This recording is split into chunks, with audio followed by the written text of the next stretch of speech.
I want to talk to you now, inshallah. This is still part of my introduction. I'm a student of the order of surahs of the Quran also, and how Allah organizes lessons in the Quran. And what I want to talk to you now about, before I talk about Surah Al-Rahman, is the next surah, a little bit, just a little bit. What is the next surah? Does anybody know? Surah Al-Waqi'ah. Surah Al-Waqi'ah. Surah Al-Waqi'ah is interesting. It has a number of subjects.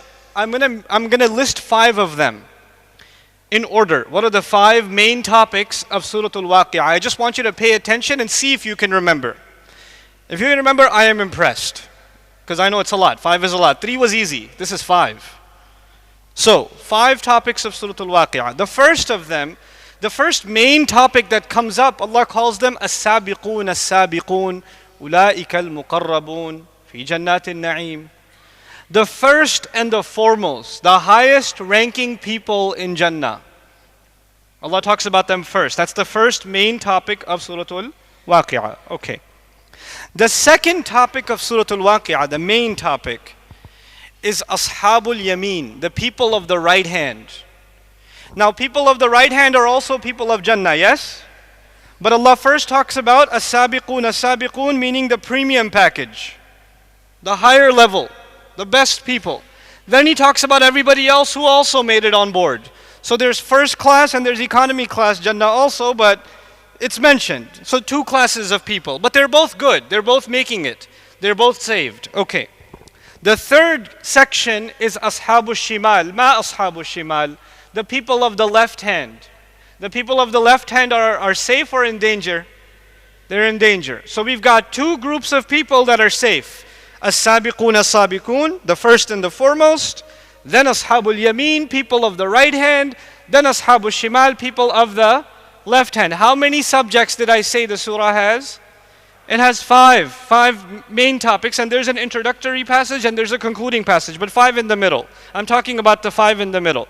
So 1 was as-sabiqun as-sabiqun, 2 was Ashabul Yameen, 3 was Ashabul Shimal, 4 is Allah makes a list of some of the things that only Allah can do. You can't do it. أَأَنْتُمْ تَزْرَعُونَهُ أَمْ نَحْنُ الزَّارِعُونَ أَأَنْتُمْ تَحْرُثُونَهُ. Are you planting seeds? Are you making the plants grow? Are you making the crop come out? Are you sending the water from the sky, or we do that? Who does that? So he makes a list of things that only He can do and we cannot do, that we see all around us. He makes us humble. He makes us humble by showing us that He does things that we are incapable of. These are some of the creations of Allah that can only be creations of Allah. They cannot be creations of ourselves. Right? So I'll give it a simple topic: the creations of Allah. The creations of Allah. Let's start from the beginning. We have 4 topics now. What was the first one? As-sabiqun as-sabiqun. What was the second one? Ashabul Yameen. What was the third one? Ashabul Shimal. What was the fourth one? The creations of Allah. The creations that can only be Allah's creation. They can't be our creation. And the 5th one, the final one, is actually فَلَا أُقْسِمُ بِمَوَاقِعِ النُّجُومِ وَإِنَّهُ لَقَسَمٌ لَوْ تَعْلَمُونَ عَظِيمٌ إِنَّهُ لَقُرْآنٌ كَرِيمٌ. It is a passage about the greatness of the Qur'an. It is about the Qur'an itself, how Qur'an is awesome. And it's actually one of the most beautiful places that describes the power of the Qur'an. Previously at George Mason University, I think the lecture's on YouTube somewhere, I talked for an hour or 2 just about this ending of Surah Al-Waqi'ah, and how incredible Allah describes the power of the Qur'an at the end of Surah Al-Waqi'ah. These are the 5 main subjects of Surah Al-Waqi'ah. The last one was the greatness of the Qur'an. I'm going to see if you guys remember now. Number 1. I don't hear you. As-sabiqun as-sabiqun, the first and the foremost. Number 2. Ashabul Yameen. Number 3. Ashabul Shimal. Number 4.